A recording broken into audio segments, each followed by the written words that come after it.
नमस्कार। स्कूल विद्यार्थी इस यूट्यूब चैनल में आप सभी का बहुत बहुत स्वागत।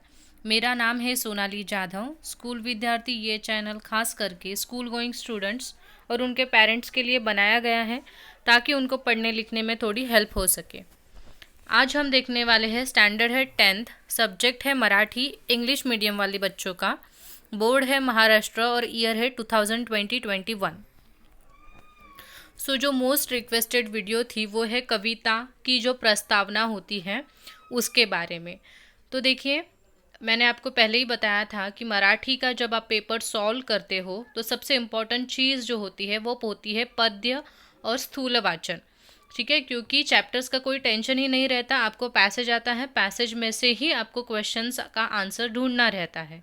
पर पद्य का ऐसा नहीं होता है। पद्य में आपको कविता की लाइंस दी होती है, पर आपको कविता की lines as it is answer में नहीं लिख सकते।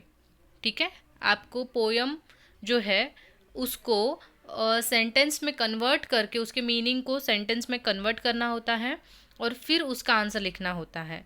नॉन महाराष्ट्रियन जो बच्चे होते हैं उनके लिए ये थोड़ा डिफ़िकल्ट हो जाता है। और उसके बाद में सबसे इम्पॉर्टेंट जो क्वेश्चन होता है वो होता है काव्य सौंदर्य। ठीक है, और उसके बाद में और एक इम्पॉर्टंट क्वेश्चन होता है कि मुद्द्यांच्या आधारे कृती करा। तो ये जो बड़े क्वेश्चंस हैं उनके लिए बच्चों के बहुत सारे मार्क्स चले जाते हैं। उनको ये डिफ़िकल्ट लगता है कि ये क्वेश्चन हम लोग कैसे करें, हम तो नॉन महाराष्ट्रियन है, इतना सब हम कैसे ध्यान में रखें। तो इसके लिए एक सिंपल सॉल्यूशन मैंने यहाँ पे लाया है कि आप एक ही फॉर्मेट कीजिए जो आपको काव्य सौंदर्य में भी, काव्य सौंदर्य जब आप लिखोगे तो भी आपको वो यूज़फुल होगा।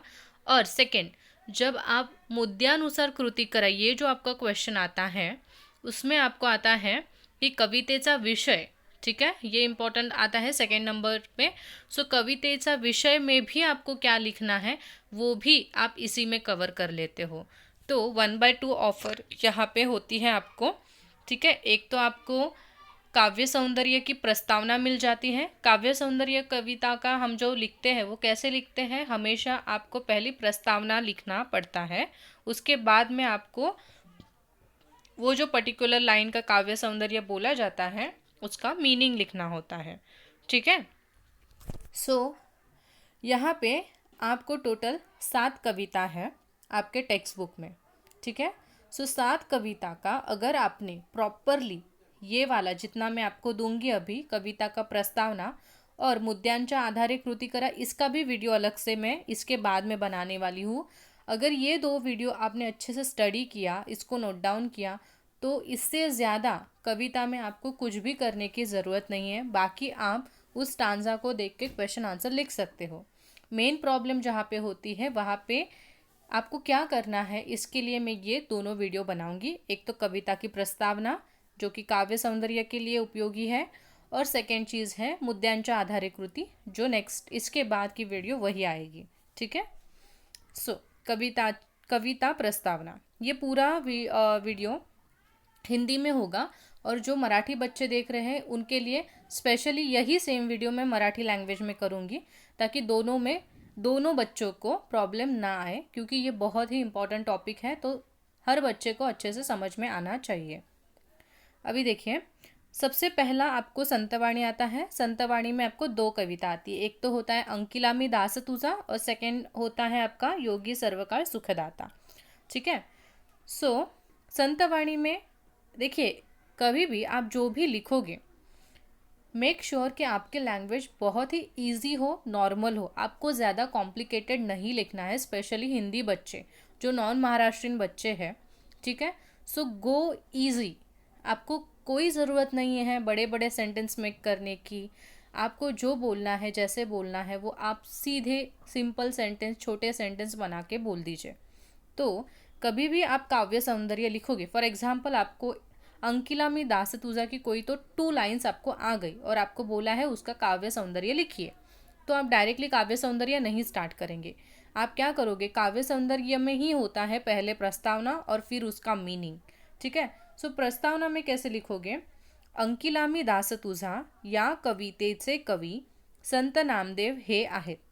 ये जो फॉर्मेट है वो सभी के लिए आपको ध्यान में रखना है, ठीक है। हमेशा आपको पहले कविता का नाम और मेक श्योर उसको आप सिंगल इन्वर्टेड कॉमा दोगे, या कविते से कवि, ठीक है। संत नामदेव जो कवि है उनको भी इन्वर्टेड कॉमा दोगे। ये प्रेजेंटेशन वाइज मैं आपको बता रही हूँ ये चीज़ें, कि जो भी इम्पोर्टेंट होता है, कविता का नाम होता है और कविता का कवि होता है, उसको इन्वर्टेड कॉमा दो, सामने वाले को अच्छा इंप्रेशन पड़ता है, जो चेक करने वाला होता है पेपर उस पर, ठीक है। तो सबसे पहली लाइन आपको यही लिखना है। इसके लिए सभी कविताओं का नाम याद कर लीजिए, उनके कवि याद कर लीजिए, ठीक है। अंकिलामी दासतुजा इस कविता के कवि संत नामदेव है। अभी वो कौन है? तो संत नामदेव हे थोर संत कवी आहेत। एक ग्रेट, थोर का मतलब होता है ग्रेट, संत मतलब वो साधु संत भी है संत नामदेव, और वो साथ ही साथ कवि भी है। जैसे कि कोई आर्टिस्ट होता है ना, एक्टर होता है, वो सिंगर भी होता है और एक्टर भी होता है, वैसे ही यहाँ पे है। जो नामदेव जी है वो संत भी है, ठीक है, पर उसके साथ साथ वो कवि भी है। तो वही चीज़ आपको उनके बारे में लिखनी है कि संत नामदेव हे थोर संत कवि आहे। ये आपका सेकेंड लाइन होना चाहिए। नेक्स्ट, अभी आपको मेन लिखना है कि इस पोयम में क्या दिया गया है, मतलब इस कविता का मेन विषय क्या है, किसके बारे में ये कविता आपको बता रही है। ये जो होता है, ये जो मैंने आपको यहाँ पे जो बॉक्स किया है, यही आपका कविते का विषय होता है, जो कि जैसे आपको मुद्द्यांच्या आधारे क्वेश्चन आता है, जिसमें पहला क्वेश्चन होता है कवीचे नाव, कवितेचा विषय। सो कवितेचा विषय में आपको यही चीज़ लिखनी होती है। तो ध्यान दीजिए यहाँ पे, अगर आप प्रस्तावना कर रहे हो तो आपका कवि का नाम तो याद हो जाता है, मतलब पहला क्वेश्चन उधर का क्लियर हो जाता है। सेकेंड, आपका कवितेचा विषय भी यहाँ पे क्लियर हो जाता है। तो यही मैं चीज़ आपको बताना चाहती थी कि अगर आपने प्रस्तावना किया तो आपका काव्य सौंदर्य भी हो जाएगा और आपका मुद्द्यांच्या आधारे भी हो जाएगा। सो काम कम कीजिए, वर्क स्मार्टली। आपको हार्डवर्क करना है, बट स्मार्ट वर्क को आपको बिल्कुल भूलना नहीं है। एज पॉसिबल एज जहाँ पे आप स्मार्ट वर्क कर सकते हो वहाँ पे आप स्मार्ट वर्क करिए। सो विषय क्या है देखिए, या अभंगातून संत नामदेवांनी परमेश्वराला भेटण्याची तीव्र इच्छा विविध उदाहरणे देऊन व्यक्त केली आहे। थोड़ा सा सेंटेंस बड़ा हो गया है, पर एक ही सेंटेंस में सभी बातें कवर हो रही, इसके लिए मैंने वो कंटिन्यू रखा है। सो देखिए, अभी ये जो पोयम है ना, उस पोयम का जो एक टाइप होता है उसको अभंग बोलते हैं, ठीक है। हाँ, तो यहाँ पे आपको कविता नहीं लिखना है मोस्ट ऑफ, यहाँ पे अपने कविता लिखा ठीक है, पर इसके बाद में आपको अभंग ये वर्ड याद रखना है। हाँ, या अभंगातून संत नामदेवांनी क्या बोला है इस अभंग के द्वारा उन्होंने, कि परमेश्वराला भेटण्याची तीव्र इच्छा, मतलब परमेश्वर को, भगवान को मिलने की जो उनकी तीव्र इच्छा है वो दर्शाई है। और कैसे दर्शाई है उन्होंने? विविध उदाहरणें देऊन, मतलब उन्होंने अलग, विविध मतलब डिफरेंट, उदाहरणें मतलब एग्जाम्पल, डिफरेंट एग्जाम्पल दे के उन्होंने उनकी जो भावना है, उनकी भगवान को मिलने की जो इच्छा है वो उन्होंने व्यक्त की है, ठीक है। सो ये उदाहरणें लिखना भी इम्पॉर्टेंट है, क्योंकि आपने देखा होगा अंकिला में दास तुझा, इसमें आई और मतलब माँ और बच्चे का दिया है, बाद में एक पक्षिणी है और उसके पिल्लू के बारे में दिया है एग्जाम्पल, गाय और उसका जो वासरू बछड़ा होता है उसके बारे में दिया है, हरिणी और पाड़स के बारे में एग्जाम्पल बताया है, मेघ और चातक पक्षी के बारे में बताया है। सो उन्होंने एग्जाम्पल्स दे के ही बताया है कि इनको जैसे, मतलब माँ को जैसे बच्चों की परवाह होती है, माँ जैसे बच्चों से प्यार करती है, भगवान आप भी मुझसे उतना ही प्यार कीजिए, मुझे भी आपकी उतनी ही ज़रूरत है जैसे कि एक बच्चे को माँ की ज़रूरत होती है। तो ये जो है, तो इतना सब हमें नहीं लिखना है। तो इसी को शॉर्ट में मैंने कैसे लिखा कि आपने डिफरेंट एग्जाम्पल दिए हैं और अपनी भगवान को मिलने की तीव्र इच्छा व्यक्त की है। Okay, simple, understood. इतना ही आपको लिखना है, इसमें पूरा आपका जो प्रस्तावना होता है वो आ जाता है। अभी सेकंड जाते हैं। अगर आपने पहला वाला किया है तो दूसरा वाला आपका सेम फॉर्मेट रहेगा और ऑटोमेटिकली इजीली हो जाएगा। सेकंड है संतवाणी का योगी सर्वकाल सुखदाता, ठीक है। वही आपको लिखना है पोयम का नाम इन्वर्टेड कॉमा में. योगी सर्वकाळ सुखदाता या कवितेचे कवी संत एकनाथ हे आहेत. सेम ऊपर हमने संत नामदेव लिखा था और अंकिला मिदास तुझा तुझा लिखा था. यहाँ पे योगी सर्वकाळ सुखदाता और संत एकनाथ. अभी संत एकनाथ ये जो है वो भी संत कवि है, तो वही वहाँ पे नामदेव लिखा था, यहाँ पे वही क्या करना है, चेंज करना है नाम. संत एकनाथ हे थोर संत कवि आहेत. तो आपको अगर आपने ऊपर किया है तो नीचे तो आपके ये 2 लाइन 3 लाइन तो हो ही गए ऐसे ही. अभी मेन हमारा कवितेचा विषय जो ये है. अभी आपने पढ़ा होगा, ये पोएम सुना होगा, मेरी भी वीडियोस है. सो योगी सर्वकाळ सुखदाता, ये जो पोएम है वो किसके बारे में है, क्या बता रही है. तो या अभंगातून, सेम यहाँ पे अभी आपको कविता नहीं लिखना है, अभंग लिखना है. या अभंगातून संत एकनाथांनी योगी पुरुषाचे महत्त्व सांगितले आहे. Make it simple. मेन क्या बताया है आपने आपको इस पोयम में कि योगी पुरुष का इम्पोर्टेंस बताया है, राइट. तो वही लिखिए सिंपल कि इस कविता में या अभंगातून संत एकनाथांनी योगी पुरुषाचे महत्त्व सांगितलेले आहे. महत्त्व यानी की इम्पॉर्टन्स. या अभंगात योगी पुरुष आणि पाण्याची तुलना केलेली आहे. सेकेंड चीज़ क्या बोली है आपको इस कविता में कि हमेशा योगी पुरुष और पानी इसको कंपेयर किया है उन्होंने कि देखिए योगी पुरुष ये करता है, पानी ये करता है, पानी ये करता है, योगी पुरुष ये करता है. सो कंपैरिजन है पूरे पोयम में. तो कंपैरिजन को ही मराठी में बोलते हैं तुलना. सो आपको वही लिखना है की या अभंगात पाणी आणि योगी पुरुष यांची तुलना केली आहे. हो गया आपका.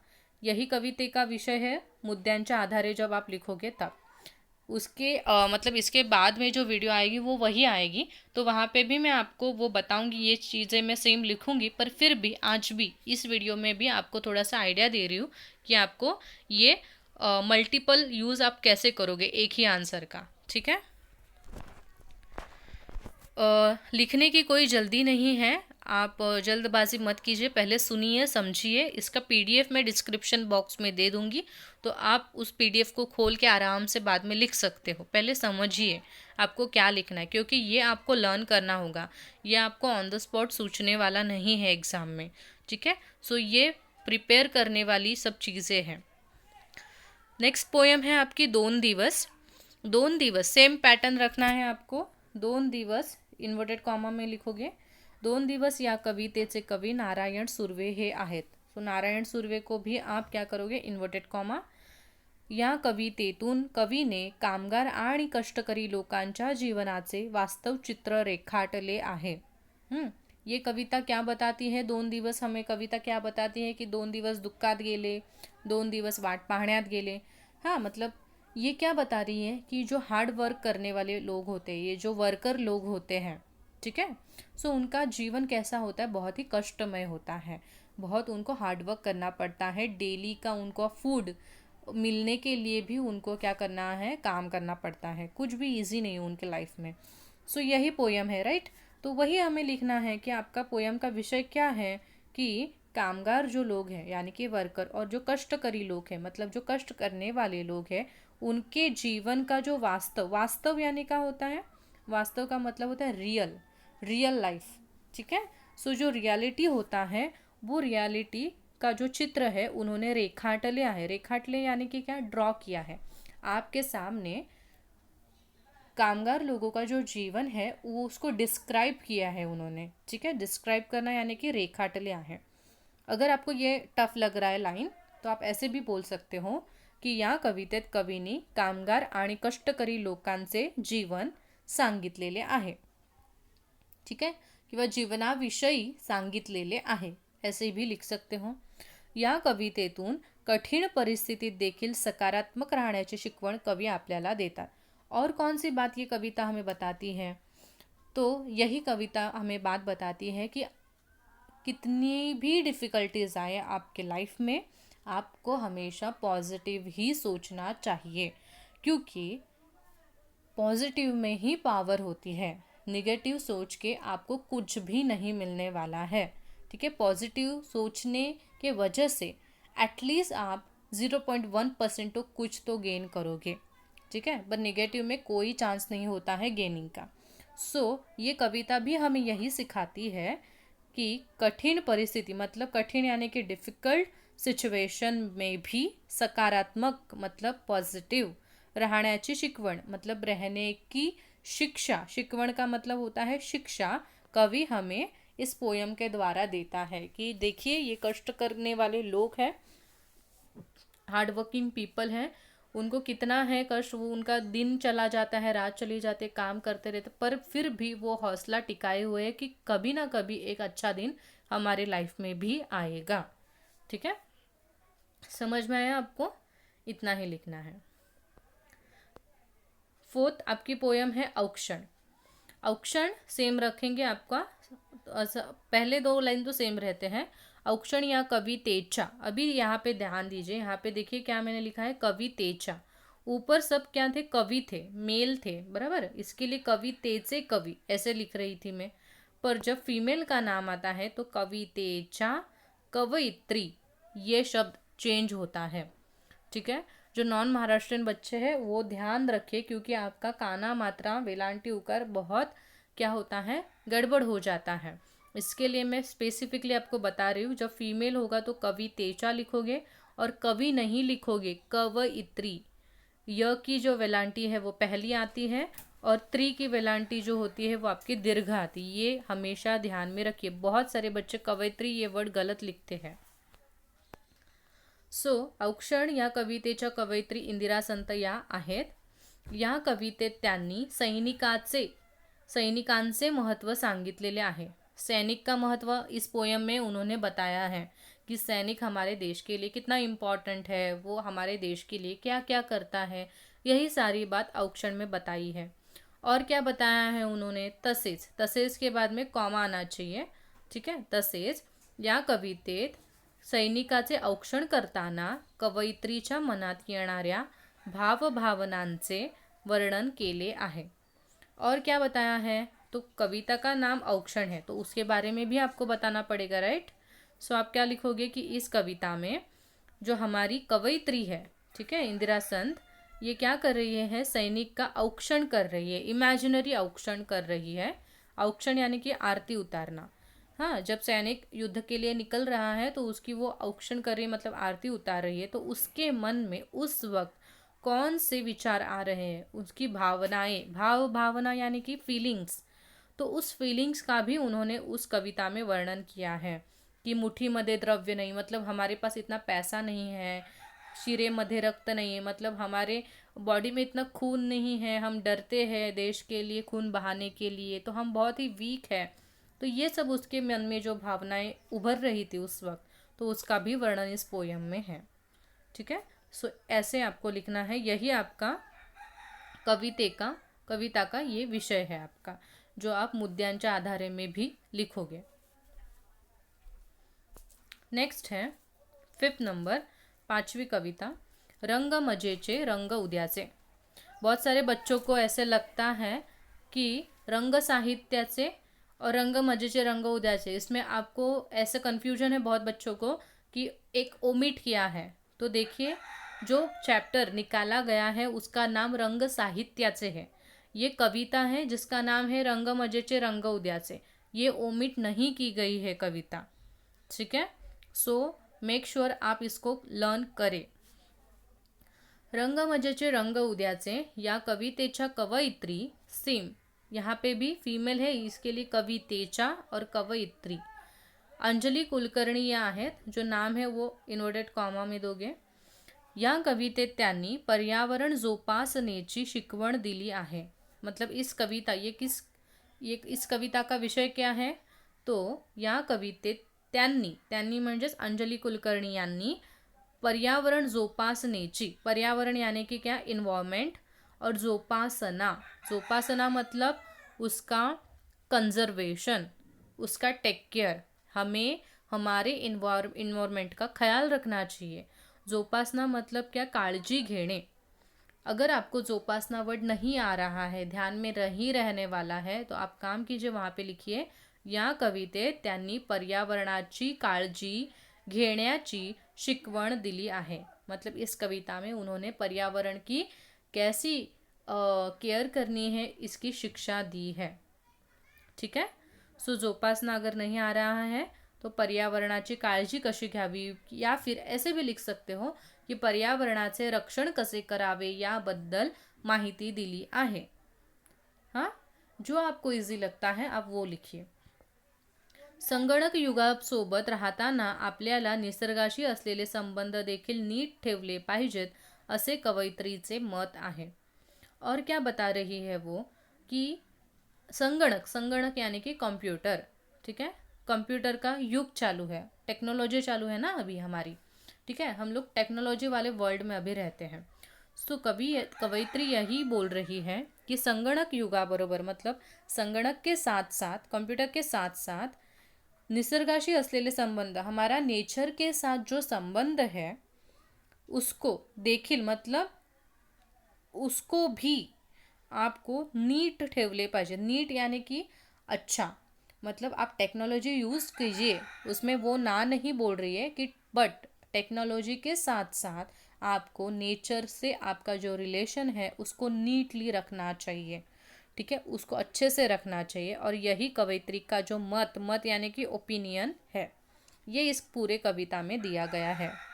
ओके, नेक्स्ट जाएंगे. और यही चीज़ आप कहाँ पे लिखोगे, यही आपका विषय है तो मुद्द्यांच्या आधारे जो क्वेश्चन आएगा कवितेचा विषय तो यही लिखोगे.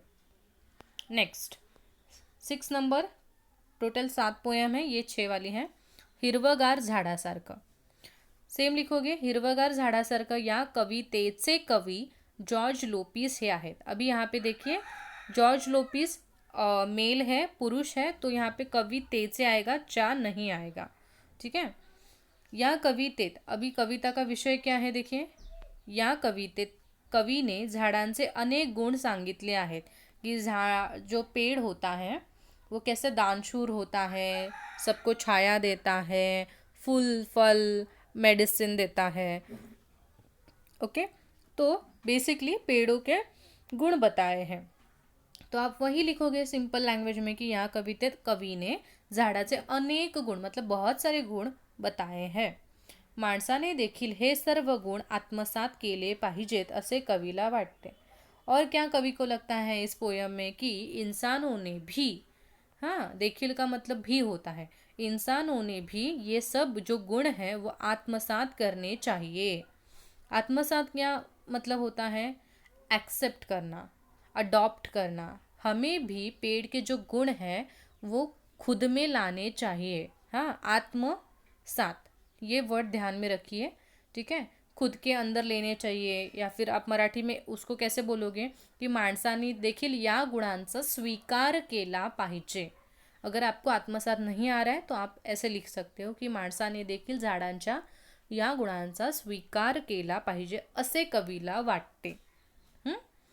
तो यहाँ पे आपका ये कंप्लीट हो जाता है. नेक्स्ट और लास्ट है स्वप्न करू साकार. स्वप्न करू साकार में क्या है, तो स्वप्न करू साकार या कवितेचे कवी किशोर पाठक हे आहेत. या कवितेत कवीने देशाच्या उज्ज्वल भविष्याचे स्वप्न पाहिले आहे. मतलब इस कविता में क्या है, नाम ही है स्वप्न. तो इस कविता में हमारे जो कवि है किशोर पाठक, उन्होंने एक उज्ज्वल भारत देश का सपना देखा है, वही लिखोगे. तसेच मतलब और क्या देखा है, या कवितेत कवीने कृषी, श्रम आणि एकता या सर्व मूल्यांचे महत्त्व सांगितलेले आहे. और क्या बताया है इस पोयम में, तो कृषि, क्योंकि भारत ये कृषि प्रधान देश है, खेती बहुत ही इम्पोर्टेंट है भारत देश में. बाद में श्रम, हम हार्डवर्क को ज़्यादा इम्पोर्टेंस देते हैं. और एकता, यूनिटी इज़ अ पावर, इसमें हम बिलीव करते हैं इंडियंस. सो कविता में इस कवि ने मतलब कवि जो किशोर पाठक है उन्होंने कृषि के बारे में, श्रम के बारे में और एकता के बारे में, ये जो मूल्य है, मूल्य यानी कि मॉरल्स, ये जो मॉरल्स हैं हमारे इंडियन कल्चर के, तो उनको महत्व दिया है, उनको इम्पोर्टेंस दिया है इस पूरे पोयम में. यही इतना ही है इस पोयम में, ठीक है. सो आई होप हिंदी बच्चों को सभी को ये मराठी जो प्रस्तावना है वो समझ में आई होंगी. वो कहाँ पे लिखनी है, उसको डबल कैसे यूज़ कर सकते हो, ये यहाँ पे मैंने आपको बताया है. सेम वीडियो मराठी बच्चों के लिए मराठी में अलग से बनाऊंगी, जहाँ पे मैं थंबनेल पे स्पेशली मेंशन करूँगी इन हिंदी एंड इन मराठी, ताकि आपको वो ईजी हो जाए. ओके, और thank you so much for loving me, supporting me. और इस वीडियो को आप लाइक कीजिए अगर ये आपको यूज़फुल लग रही होंगी। और चैनल को जिन्होंने अभी तक सब्सक्राइब नहीं किया है, प्लीज़ चैनल को सब्सक्राइब कीजिए। ज़्यादा से ज़्यादा आपके दोस्तों के साथ वीडियो शेयर कीजिए, बिकॉज शेयरिंग इज़ केयरिंग। और सबसे इम्पॉर्टेंट कि आप बेल आइकॉन से याद से क्लिक कीजिए, ताकि जब भी वीडियो आएगा आपको नोटिफिकेशन आएगा। और थैंक यू सो मच। मिलते हैं नए वीडियो के साथ। नया वीडियो आपको पता है कौन सा होगा, मुद्द्यांच्या आधारे कृती करा। ठीक है, उसके बाद में हम लोग हिंदी की भी प्रस्तावना देखेंगे, संस्कृत की भी प्रस्तावना हम देखेंगे। धन्यवाद।